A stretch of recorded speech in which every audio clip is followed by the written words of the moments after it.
Assalamualaikum warahmatullahi taala wabarakatuh. Assalamualaikum. Hadirin hadirat sekalian. Kita dengar satu hadis Rasulullah SAW yang berbunyi Anis Sa'bi bin Jathamah radhiyallahu anhu annahu ahda Rasulullah sallallahu alaihi wasallam صيدا فرده النبي صلى الله عليه وسلم عليه ولم يقبله منه فلما رأى النبي صلى الله عليه وسلم ما في وجهه من الحزن قال إنا لم نرده عليك إلا أن حرم. Hadis muttafaqun alaih. Daripada As-Sa'b bin Jathamah radhiyallahu anhu, beliau menceritakan bahawa beliau menghadiahkan kepada Rasulullah sallallahu alaihi wasallam hasil buruan. Lalu Nabi sallallahu alaihi wasallam menolak pemberian tersebut dan tidak menerimanya. Ketika mana Nabi SAW melihat wajahnya dirundung kesedihan, baginda pun bersabda, Sesungguhnya tidaklah kami menolak pemberianmu ini, melainkan kerana kami sedang berihram. Hadis ini adalah hadis Sahih Bukhari Muslim. Jadi para sahabat, kita tahu para sahabat ni dia suka ataupun gemar memberi hadiah kepada Rasulullah sallallahu alaihi wasallam. Jadi setelah menjadi kebiasaan Nabi SAW untuk menerima hadiah-hadiah tersebut dan membalasnya. Jadi dalam sebuah rihlah ataupun dalam Rasulullah sedang mengerjakan haji, seorang lelaki bernama As-Sa'b bin Jathamah telah menemui Nabi SAW.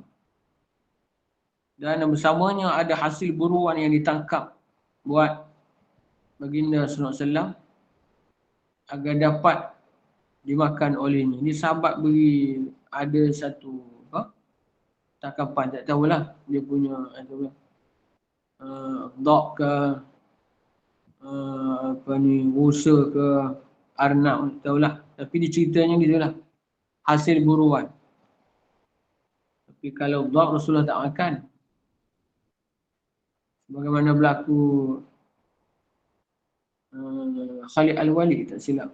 Khalid Al-Walid bagi kepada Rasulullah. Rasulullah tak makan, Rasulullah kata tak biasa. Tapi Rasulullah tak larang. Maka keluarlah hukum dhab itu mengikut takrir panggil halal. Rasulullah tak larang. Cuma Rasulullah tak biasa makan. Okey. Jadi apabila sahabat tadi bagi hasil buruan kepada Rasulullah SAW, Rasulullah menolak. Apabila menolak hadiah itu, jadi dia dah, Rasulullah tengok dia nampak tak seronok. Dia sangka bahawa Rasulullah tak terima pemberian. Ya. Apabila Rasulullah melihat keadaan dia tu sedih, ya, sedih, sugul, ya, barulah Rasulullah pergi nyatakan dengan segera, cepat-cepat Rasulullah selesai. Rasulullah kata, sesungguhnya tidaklah kami menolak pemberianmu itu, melainkan kerana kami sedang berihram. Jadi dalam berihram, di antara perkara-perkara yang dilarang ialah tak boleh berburu dan tak boleh menerima hasil perburuan. Tak boleh. Di antara perkara-perkara yang dilarang dalam ihram. Yuharrimu 'ala muharrim 10. 10 perkara yang dilarang dalam ihram. Labsul muhit wa taghtiyahu ar-ra's min ar-rajuli wal wajhi min al-mar'ati wa tarjilu asy-sya'ri wa halquhu wa taqlimu al-azfar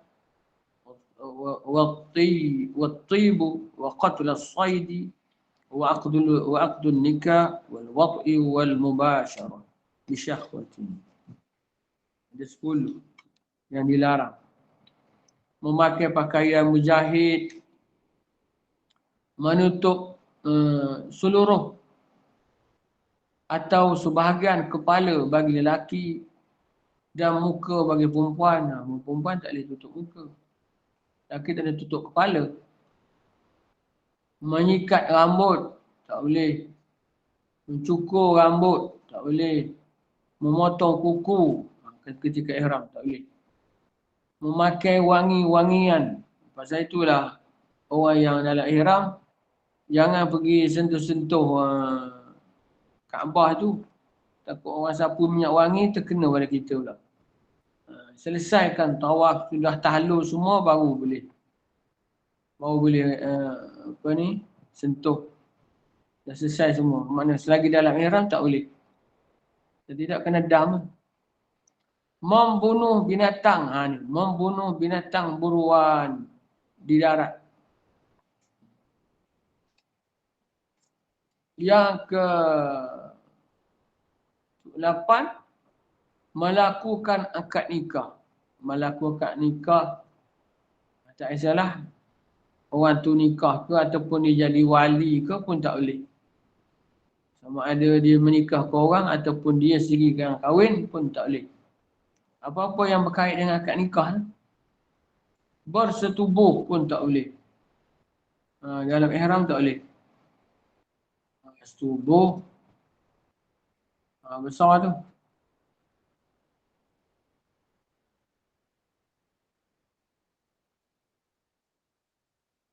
Melakukan persetubuhan, itu kena dam. Besar. Kemudian bersentuhan dengan syahwat. Bersentuhan dengan syahwat. Jadi maknanya kena elak semua. Ya, itu 10 perkara. Jadi apa yang berlaku kepada Rasulullah? Rasulullah dalam menerima pemburuan, dia berburu, tak boleh menerima hasil pemburuan boleh masa dalam ihram. Apabila dinyatakan begitu, barulah dia senyum balik. Jadi nak ceritanya bahawa kalau kita ada apa-apa masalah, kita kena cepat bertindak. Takut disalah sangka. Tak kira dengan siapa-siapa, isteri kita ke apa ke. Kenapa abang tak makan? Bagi tahu, abang puasa hari ni. Isteri kita ingatkan, kita ni, makan kat luar ke ataupun makan masakan dia tak sedap. Ya? Kenapa abang makan sikit? Abang sakit mulut pecah, bagi tahu. Kalau tidak, dia akan masam muka. Itu contoh lain. Ada apa-apalah. Dia kena, maknanya kata Imam Nawawi di dalam kitab Riyadhus Shalihin, dia kata bab husnul khuluq, perilaku yang baik. Jadi untuk menerangkan bahawa mengubat kedukaan, mengembirakan jiwa dan menyatakan keuzuran merupakan antara akhlak yang terpuji. Kita segera ada apa-apa masalah, dia kena selesai cepat. Kita menerima jemputan kahwin, kita tak pergi, cepat-cepat bagi tahu. Telefon dia ataupun siapa, Assalamualaikum, minta maaf ya, aku tak dapat pergi. Bukan tak sudi, tak sempat hari ni. Jadi ada juga penulis kahwin tempat lain. Yang ni saudara mara, jadi kena dahulukan saudara mara, dah tak sempat. Oh gitu, dia ingatkan tak sudi. Jadi hubungan kita dengan kawan menyebabkan rosak kan. Jadi dia segerakan. Cuba cepat bagi tahu. Kenapa tak datang? Ya. Bertembung program lain ke, ya. Kita tak pergi. Menjemputan orang ke apa ke. Beritahu. Supaya untuk mengelakkan pada dia apa ni? Jadi rosak punya hubungan silaturahim. Ini contoh yang berlaku kepada Rasulullah sallallahu alaihi wasallam. Apa sajalah yang kita janji ke apa, anak kita sendiri bukan janji nak beli aiskrim, cucu ke balik. Atau nenek janji semalam ada nak beli aiskrim. Tipu rupanya. Contoh. Atuk penipu. Ya? Nenek penipu. Cerita balik. Nanti nenek tak sempat nak beli. Pergi kedai tutup. Nanti beli. Ya? Itu dia hubungan cucu kita tak. Tak kisahlah anak-anak suami isteri kan macam tu lah. Abang janji nak bagi hadiah saya hari birthday, tak bagi pun. Apa bagi alasan? Pasal apa tak bagi? Cepat-cepat. Kalau tidak masa muka. Ya. Ini selesai kata cepat. Kita tak seronok termenung je. Ya. Makan tak lalu, tidur tak lena. Ya. Itu apa yang berlaku kepada Rasulullah SAW. Maknanya kita kena bertindak macam tu lah. Di antara pengajarannya. Apa-apa saja keraguan. Pasal apa dia gini? Disebut dia kata apabila kita lambat selesai masalah itu, dia membuka kepada syaitan. Wa qul li'ibadi yaqulu allati hiya ahsan inna syaitana yanzaghu bainahum. Dalam Quran ada sebut. Dia kata apa? Kau kata kepada hamba-hambaku supaya mereka berkata yang terbaik kerana sesungguhnya syaitan menyemaikan persengketaan di antara mereka. Apabila kita lambat menyelesaikan,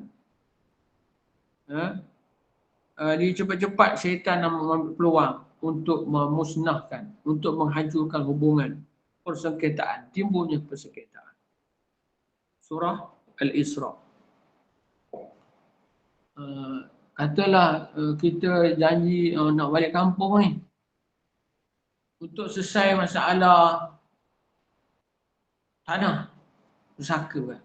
Orang lain semua balik, kita seorang tak balik. Tertangguh kan. Tertangguh seorang kan, tak ada seorang. Dah adik-beradik lain masuk muka, tak guna punya abang. Buat nyusah orang lain semua balik dah jauh. Dia dekat-dekat pun tak boleh. Dekat pun tak boleh datang. Beritahu apa dia masalahnya. Cepat. Abang bukan tak boleh hari tu hanya ada hal minta maaf banyak bukan sengaja ya. Hari tu ada pendaftaran ke dapat panggilan untuk selesai dapat ni kena pergi Mekah, kena pergi ambil apa ni buat money check up ke apa ke, beritahu ya. Cepat kan tidak menyebabkan masing-masing mana ini sah lah ni, tak setuju lah ni, tak setuju dengan pembahagian ni, dah menyebabkan bergaduh. Itulah buka peluang kepada syaitan. Okey, itulah sebagai hadis yang kita renung pada hari ini. Kita ambil lah iktibar, tengok apa yang berlaku pada diri kita. Apa-apalah yang kita boleh ambil daripada hadis yang berlaku pada Rasulullah sallallahu alaihi wasallam. Jadi kita nampak bab ihramnya, tapi bab lain pun sama. Manakala ada apa-apa yang bertembung, cepat-cepat selesai. Tak kira lah dengan mak kita ke. dengan bapa kita ke. Kan? Macam-macam dengan anak kita, dengan isteri kita, bos pejabat begitu. Kita keluar, dia suruh pergi mana-mana, tiba-tiba kita lambatkan. Lambat beritahu, dia lambat telefon je. Katalah telefon, ada sini orang jenis lambat angkat telefon. Itu pun masalah juga. Itu melambat-lambatkan. Saya pernah jumpa, ini saya pengalaman. Isteri dia cikgu. Ya? Dia balik cari suami dia ada kat pejabat. Kata pejabat. Pokoknya dia duk baca Quran, dia duk mengulang Quran. Dia tak peduli. Dia silent. Isteri tu dalam pejabat. Nak balik. Tak angkat-angkat. Ya? Tak tahu ke mana. Rupanya dia dalam masjid je. Jadi, tabiat dia macam tu. Jadi menyebabkan hubungan susah. Sampai kan pernah saya berjumpa dengan mak dia. Saya tak sebut orang siapa. Saya pergi buat ada masjid, ada ziarah sebelah ni Penghalang, sebelah ni Hulu Perak. Ada masjid yang penghulu Penghalang Hulu. Dia buat tanaman cili. Tu. Saya jumpa kaum muslimat. Cik tinggal di mana? Saya asal Kedah. Oh, mana sini beli rumah kat sini. Anak dia Kuala Lumpur ada. Kat mana dia sebut gitu. Kita tanya. Okey tak anak? Dia kata tak okey. Apa masalah? Telefon susah nak angkat.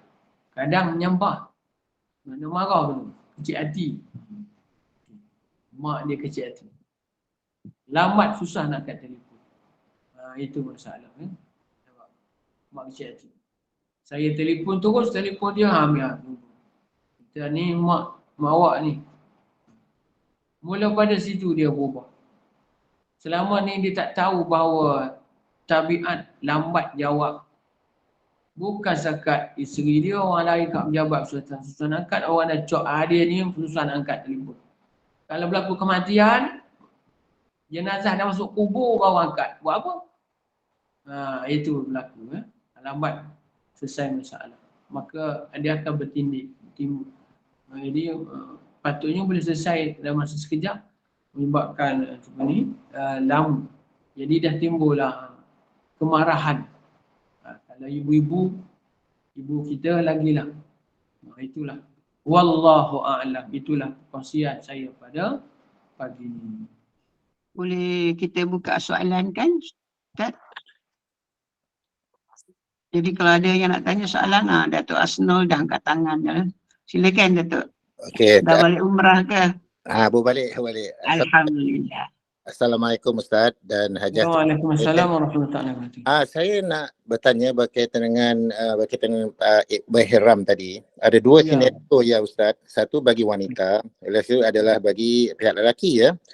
Kita sedia maklum bahawa menutup muka bagi pihak perempuan adalah dilarang. Dan begitu juga bagi pihak lelaki menutup kepala dilarang. Okey. Situasi dia begini Ustaz ya. Dalam keadaan sengaja, saya dipahamkan dikenakan dam takhir dan takdir. Jadi sekarang saya nak tanya, jika kedua-dua keadaan tadi di mana wanita tidak sengaja tetapi apabila sedar cepat-cepat membetulkan keadaan. Begitu juga pihak lelaki tidak sedar di mana katalah hujan pada masa itu dengan tak sengaja dia tutup muka kepala dia sikit. Bila dia buka. So kedua situasi tidak sengaja. Adakah perlu dikenakan dam Ustaz dan berdosa? Terima kasih Ustaz. Assalamualaikum. Ya. Dalam masa yang kalau kita sedar dalam masa yang kalau kita terlupa dalam masa yang sekejap, dia maafkan kalau lama tu kena sebagai satu hati-hatilah. Dia macam sama juga kita dia tengah solat terbuka aurat, angin yang bertiup. Dia kena cepat-cepat tutup. Kita bukan sengaja. Angin yang tiup. Terselak, terbuka aurat kita. kena segera tutup. Sama juga kita terlupa. Kalau kita terlupa dalam masa yang lama, kena dam. Tapi dalam masa sekejap, alamak, terlupa. Cepat-cepat kita segerakan. Segerakan. Dia macam gini. Kalau saya buat contoh dalam solat. Katalah kita terlupa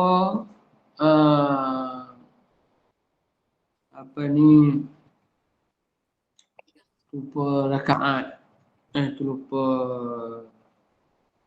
baca surah Fatihah umpamanya. Ataupun terlupa rakaat. Kemudian bagi salam. Bagi salam dalam masa yang sekejap ataupun boleh cakap, boleh ada walaupun cakap. Ada orang tanya kita, katalah kita jadi imam ke, ataupun untuk pengesahan, tadi bukan tak cukup rakaat. Yalah, tak cukup betul. Betul. Boleh tambah. Tapi kalau selepas masa yang lama, orang tegur kita, dah kena T dah secawan, dia tak boleh kena semayang semula. Jadi makna tengok masa. Kalau masa sekejap, dia maafkan lagi. Kalau masa panjang, kita terlupa, kena dam. Dan elok sebagai satu peringatan. Cuma dam tu dah kecil lah kan.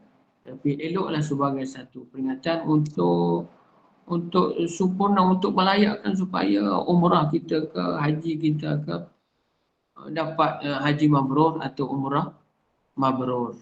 Tengok keadaan dia, maknanya agama ni dia tak menyusahkan kita, cuma kalau maknanya kalau sekejap, okey. Kalau masih panjang, jadi eloklah kita bayar dam. Ya. Okey ya. Terima kasih Ustaz.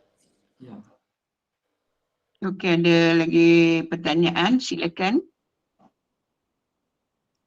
Jadi para jemaah boleh ambil peluang untuk bertanya kepada imam apa-apa kemusykilan mungkin berkaitan dengan solat dan sebagainya, silakan, ataupun apa yang telah dibincangkan pada pagi ini, silakan. Assalamualaikum Ustaz. Waalaikumsalam warahmatullahi wabarakatuh. Saya nak tanya pasal solat sunat. Ya. Bolehkah kita gabungkan dua lebih pada satu niat? Macam kita ambil niat lepas wuduk, lepas tu kita nak buat sembahyang tahajud, kita samakan sekali doa tu, kita samakan doa untuk solat lepas wuduk dan solat tahajud. Bolehkah Ustaz? Ada saya dengar boleh satukan solat sunat, boleh dia kata boleh buatkan dua doa atau tiga doa. Bolehkah Ustaz? Maksudnya solat tu asing ke sama? Sama, Niat. satu kan tapi solat, niat kita niat semua. Buat satu solat. Niat dua tapi kita buat satu solat dalam satu solat. Bolehkah Ustaz? Tapi solat sunat lah, bukan wajib. Macam contoh tu lah solat lepas kita ambil duduk, kita nak solat sunat, lepas tu kita nak buat solat tahajud, kita satukan. Kita buat solat tahajud, doa tu dua. Boleh ke Ustaz? Tu saya nak tahu. Saya dengar orang kata boleh. Tu saya nak confirm balik. Okey. Dia solat sunat, kita kembali gini. Kalau kita niat solat fardu, dia kena sebut saja aku semayang fardu maghrib. Saja aku semayang fardu isyak. Betul. Rukun niat solat sunat ada dua je. Saja aku solat. Jadi kerana sebut saja aku solat, tak perlu dia panggil ta'yin. Ta'yin tu makna menyebut solat apa. Jadi kerana tak perlu sebut ta'yin, tak apalah, kita bolehlah merangkumi semua, dalam tu semua ada. Cuma kalau kita kata dari segi kesempurnaan, dari segi afdalnya dia asing-asing lah. Boleh tu boleh. Boleh kita gabungkan sampai 3 pasal dia tak perlu niat pada, dia hanya niat saja aku solat. Saja aku solat. Makna kalian je, saja aku sembahyang. Fardu makna saja aku sembahyang sunat. Saja aku sembahyang fardu sunat. Saja yang kalau fardu kena sebut. Saja aku sembahyang fardu isyak. Ada 3. Ini saja aku sembahyang sunat. Jadi tak sebut sunat apa, tak perlu. Sunat qabliyah, sunat apa ni, tahajud. Tak perlu sebut. Bila tak sebut, maka boleh kita gabung. Doa tak ada masalah. Doa kita nak banyak apa, nak masuk doa semua, tak ada masalah. Contohlah kita solat 20 rakaat, tapi sekali satu doa je yang akhir, boleh, tak ada masalah. Masuk semua. Ya. Solat tahajud pun berdoa itu, solat taubat pun di situ, solat wuduk pun pakai satu doa je, boleh, tak ada masalah. Solat tak ada masalah. Yang masalahnya solat. Ya, terima kasih Ustaz. Assalamualaikum. Waalaikumsalam. Assalamualaikum Ustaz. Ya, waalaikumsalam warahmatullahi. Terima kasih Ustaz. Assalamualaikum warahmatullahi wabarakatuh. Ya, waalaikumsalam warahmatullahi taala. Ustaz nak minta pandangan Ustaz. Ya. Jemaah wanita sebaik-baiknya solat di rumah. Tetapi Nabi tak larang juga untuk kita solat di masjid. Pandangan Ustaz lah sebagai imam masjid negara kan. Jika ada sebuah masjid macam AJK dia terus war-warkan pada jemaah wanita, dia terus umumlah. Dia umum dekat macam waktu selepas solat ada jemaah wanita, dia terus umumkan jemaah wanita tidak digalakkan untuk hadir ke masjid kerana solat di rumah itu adalah lebih afdal. Perkara tersebut menyebabkan selepas itu jemaah wanita di masjid tu kosong, tak ada kan. Dan yang nak datang tu pun, yang dah biasa hadir berjemaah tu pun jadi macam sebesar.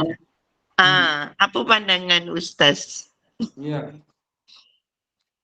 Betul lah apa tu, solat di rumah bagi orang perempuan lebih baik daripada masjid, memang betul. Tetapi kita tak boleh juga menghadang. Pasal di masjid ni ada kuliah, di rumah tak ada kuliah.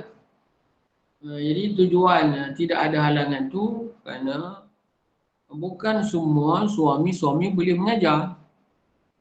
Jadi kalau suami tu mampu mengajar isteri, apa fardu ain ke apa-apa, okey. Dia bahkan dalam hak isteri terhadap suami, dia nak keluar rumah kena minta izin. Tapi dalam menuntut ilmu dia tak perlu minta izin. Bahkan suami tak boleh menghalang isteri untuk ilmu. Jadi kalau pergi ke masjid itu dengan tujuan, kita kata ada kuliah, kita solat di sana, lepas tu ada kuliah maghrib. Kita tengok adalah guru ni ngajar taufiqah, yang ni tauhid, yang ni tasawuf, ni ada kuliah duha kan. Lepas tu ataupun apa macam lah kuliah sekarang ni, di zaman sekarang ni alhamdulillah, kalau di Lembah Kelang dia lebih pengimarahan, masya-Allah, nak banding di kampung-kampung. Tu ramai orang kampung datang ziarah anak ke cucu ke, dia suka pergi ke masjid pasal segi pengimarahan tu, masya-Allah. Semua pensyarah-pensyarah duduk ada di Lembah Kelang ni. Jadi kalau itulah maknanya tujuan lebih kepada menuntut ilmu, maka saya kurang setujulah kalau imam menghalalkan makna. Dia tak boleh, dia boleh sebut bahawa perempuan lebih baik solat di rumah. Tapi maknanya dia kena sandarkan lain. Tapi sekiranya tuan-tuan perempuan untuk mencari ilmu, lebih datang lebih baik ke masjid. Kan saya sejak ni pasal saya jaga unit pendidikan di Masjid Negara. Kelas yang saya uh, selaraskan ada 41 kelas kat Masjid Negara. 41 kelas. Kelas asas Quran, kelas menengah, kelas lanjutan, kelas talaqqi, kelas hafazan untuk kanak-kanak, kelas hafazan untuk dewasa, kelas OKU, OKU pekak. Ada 2. Pekak betul-betul kita pakai fardu ain. Pekak yang pakai alat dia boleh dengar. Yang tu ada kelas Quran untuk orang pekak yang dengar, dia boleh baca. Pasal dia boleh dengar, boleh pakai alat. Lepas tu kelas mu'allaf. Jadi semua tu ada di masjid, kat rumah tak ada. Jadi kalau dia tak datang, siapa nak ngajar? Tak dapatlah ilmu ni. Jadi kita tak boleh menghalang. Saya tak kuat setuju lah. Kalau dia nak bagi tahu kelebihan tu boleh. Tetapi kalau tujuan di masjid ni ada ilmu, untuk menuntut ilmu, maka tak boleh kita halang. Wallahu alam, itulah pandangan saya. Boleh saya ni soalan daripada chat ya. Daripada Hanita, jika kita terbangun atau terjaga dari tidur pukul 8 pagi, kemudian kita terus mandi dan hendak sembahyang subuh, adakah niat qada subuh atau niat sembahyang subuh macam biasa? Itu kemuskilan daripada Puan Hanita. Kalau dah habis dah waktu subuh, kita nak qada je. Kita niat qada lah. Tak boleh niat subuh biasa. Subuh biasa ni makna masa masih ada. Masih ada lagi. Kalau dah tak ada dah pukul 8 dah confirm dah. Memang subuh dah habis dah. Sekarang 7 lebih dah cerah dah. Ya. Jadi maknanya kita niat qada je lah. Kalau pukul 8 tu pastikan gitu. Makna dia punya tak kisah pukul berapa. Tengok. Maknanya kalau waktu subuh dah habis, waktu yang kita solat tu dah tak ada waktu, kena niat qada lah. Apa-apa saja solat, tak semesti waktu subuh. Kita solat maghrib, dia masuk isyak, kena niat qada lah. Kita solat zuhur, dia masuk asar, kena niat qada lah.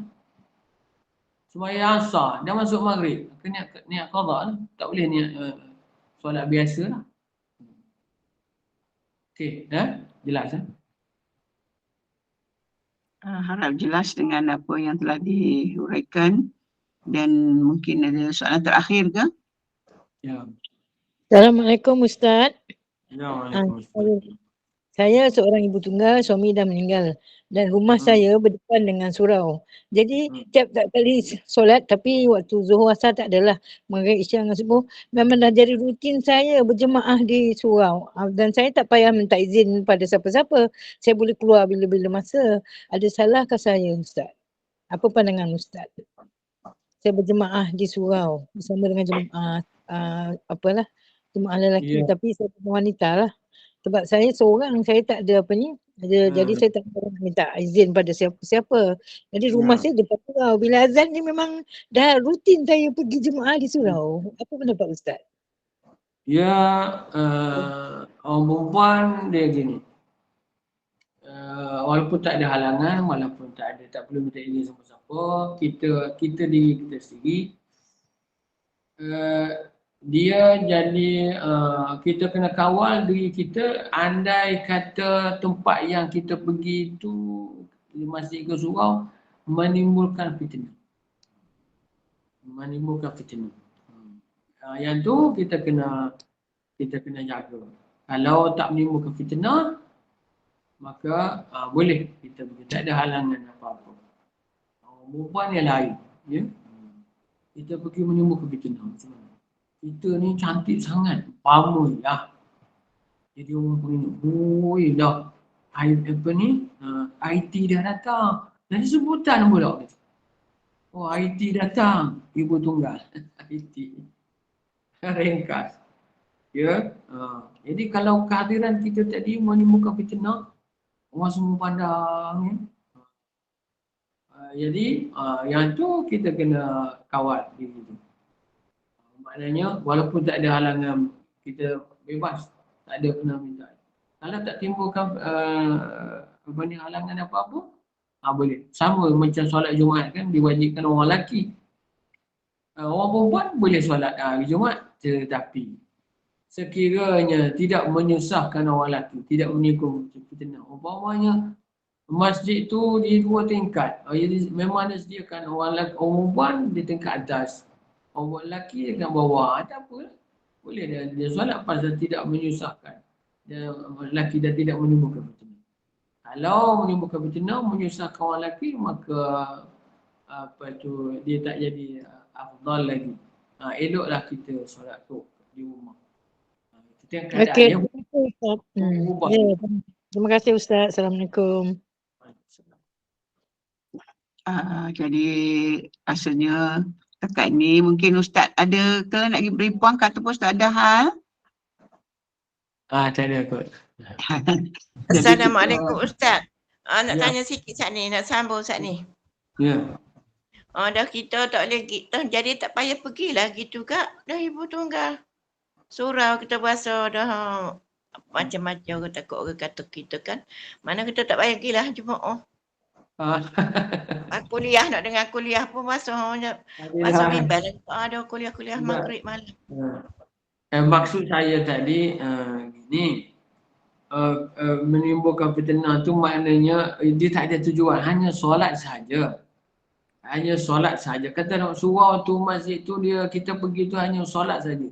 Dia tak ada majlis ilmu lain. Kalau kita sandar kepada majlis ilmu, memang ada majlis ilmu, ada kuliah selepas itu, itu lain. Itu lain. Ini maksudnya yang segi pengimaran lain tak ada. Surau tu hanya untuk solat saja. Dia tak ada majlis ilmu apa. Kalau ada majlis ilmu lain, kita kena tegas, saya pergi bukan kerana masalah nak solat berjemaah sangat. Sebenarnya saya nak mencari ilmu.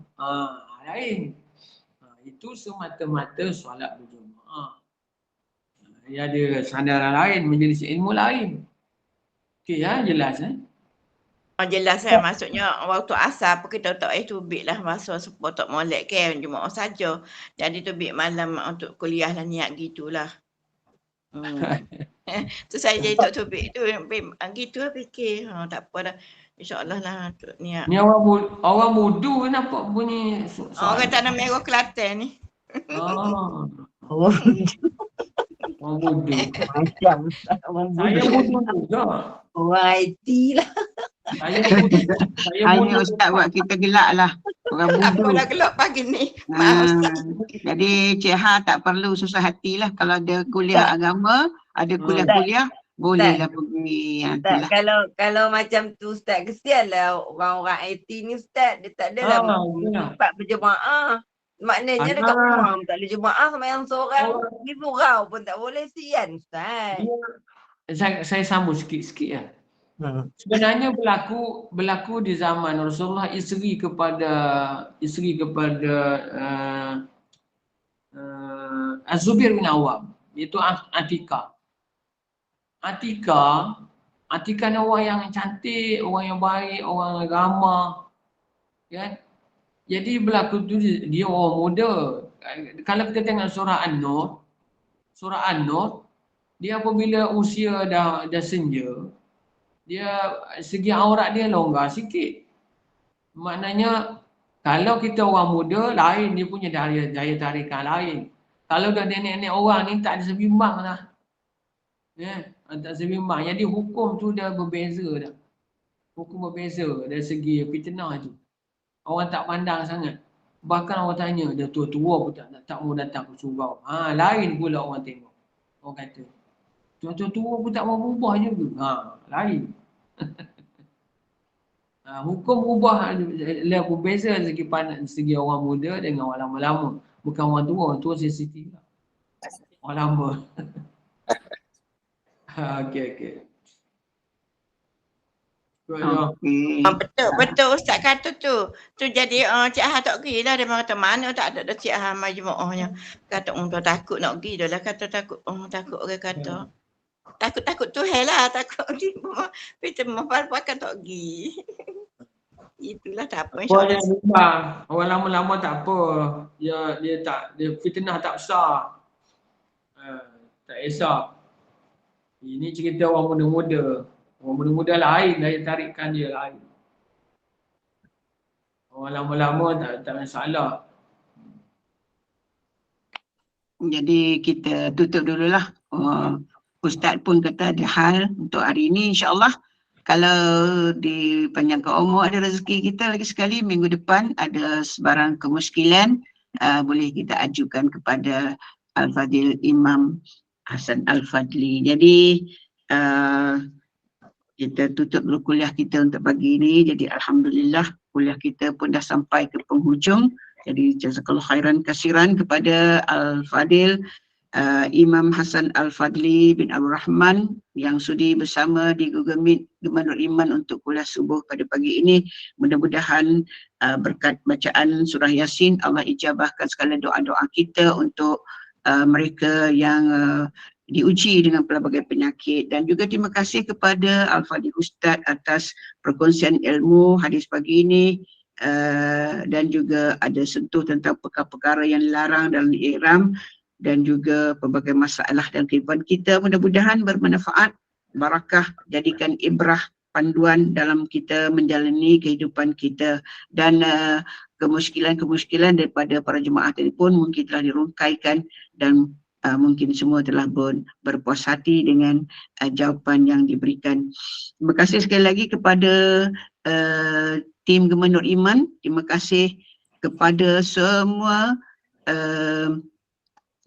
para jemaah yang turut hadir bersama. Kita terus panjatkan doa kita, moga yang sulit dipermudahkan, yang mudah dilancarkan, yang buruk dijauhkan, dan doa-doa kita diijabahkan. Jadikan setiap hari kesempatan untuk kita menjadi lebih baik dengan izin Allah Subhanahu wa Ta'ala. Sebagai penutup, sebelum itu saya umumkan dulu kuliah kita pada pukul 8.30 pagi nanti bersama dengan Imam Masjid Negara juga, Al-Fadil Imam Muhammad Nazri bin Haji Mustaqim yang baru kembali dari bermustafir. Jadi kita terus bersama dengan Al-Fadil Ustaz pukul 8.30 pagi untuk kuliah duha tadabbur surah Ali Imran.